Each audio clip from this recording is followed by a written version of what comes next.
When the Jews returned from Babylon, only a comparative handful came back. Remember we talked about that last week? There was this remnant. God has always had to deal with the remnant because the majority of the people won't listen to him. Those that did come back did not refer to Ezekiel's temple when they built it, the temple. They did not refer to his plans for dividing the land or for building the New Jerusalem. They just kind of haphazardly built things. So there are three views of interpretation as to why this temple of Ezekiel's was not built. The first one is that it is to be understood literally, that God did literally give these instructions, but they weren't fulfilled because his people just didn't obey. The second idea is that the vision was merely allegorical. It was just describing some picture thing, but it isn't to be interpreted or understood very clearly. The third idea was interesting.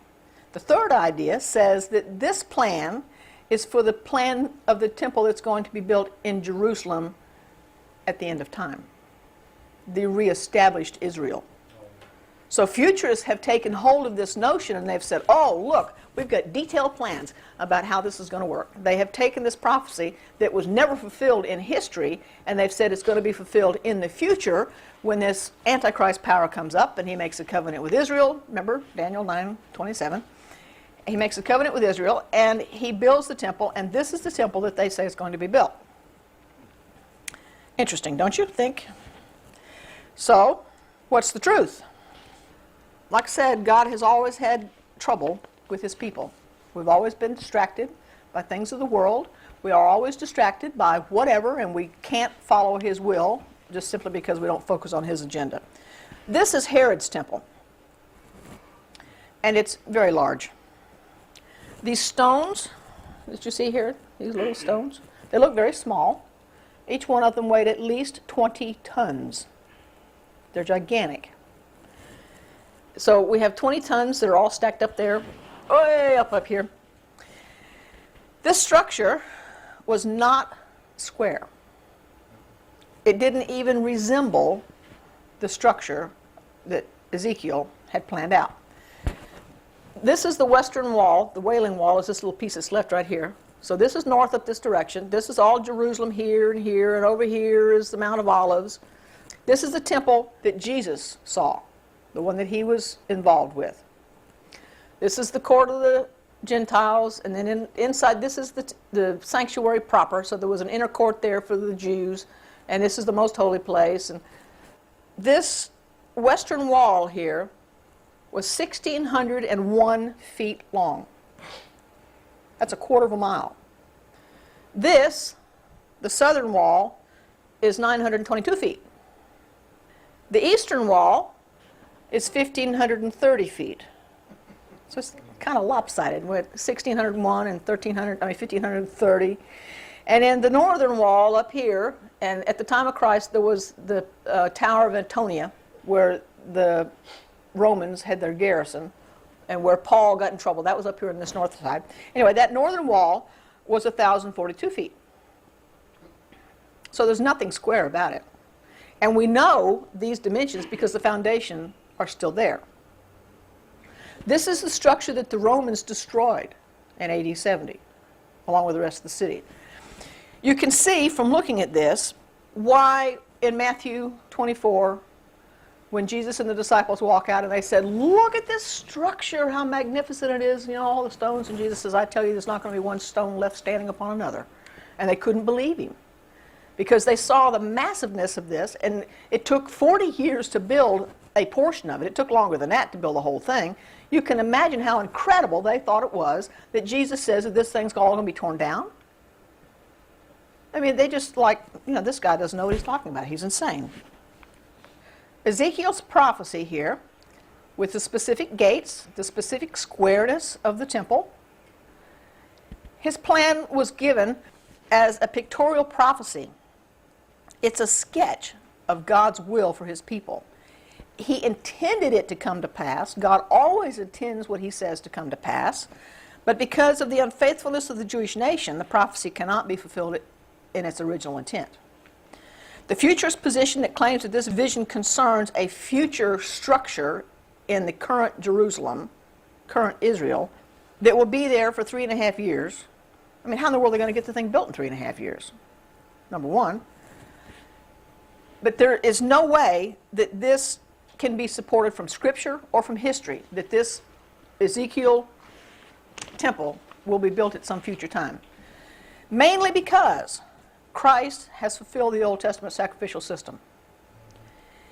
So it is impossible to conceive that God would ever again institute animal sacrifices as a remedy for sin, or even as a symbol of remedy for sin for mankind. That would be making the sacrifice of Christ of none effect. And we know that Christ is a sacrifice for the whole world. So that includes those unbelieving Jews. It includes the Hindus. It includes the Muslims. It includes all the Gentiles in the world. It includes atheists.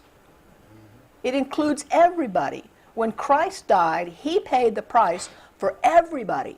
And that means that there will never be another sacrifice given for sin.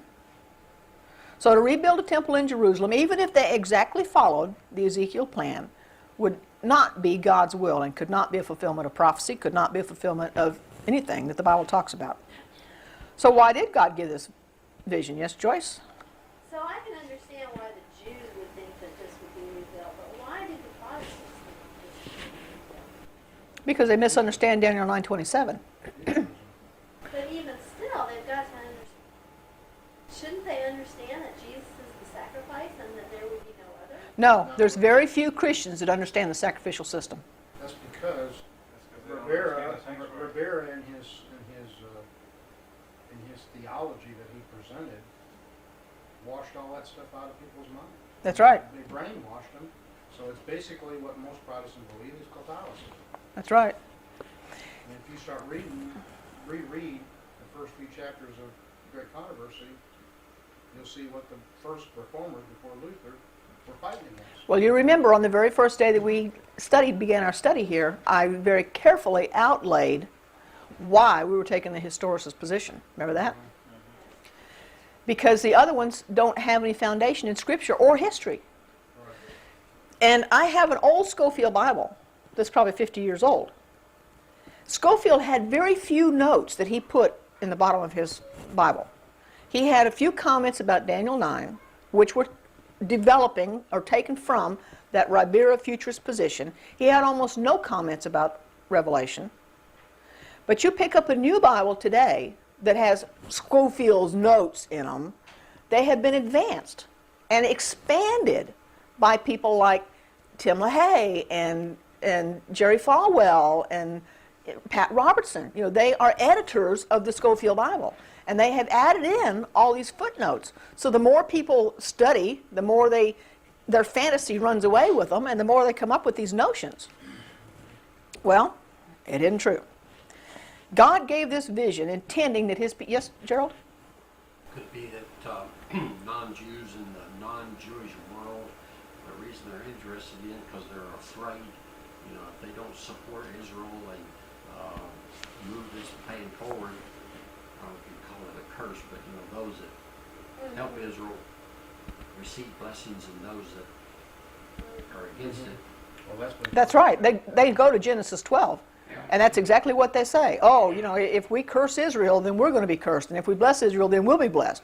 And they say America, you know, has to stand behind the nation of Israel or we will be cursed. This is what they say. Absolutely. I've heard them say it. It comes right out of their mouth.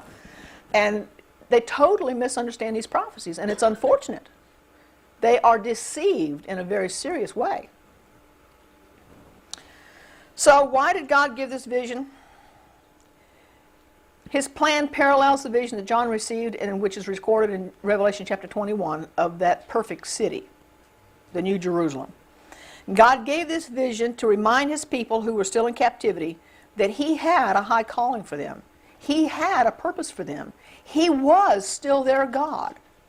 He had not abandoned them. He had to let them suffer this persecution for a reason, but they were still his people. So what does all this have to do with the throne room in John? Well, we're going to get a little ahead of ourselves here for a moment. But while we're talking about Ezekiel's vision, I'll jump to another section here that is talked about in Revelation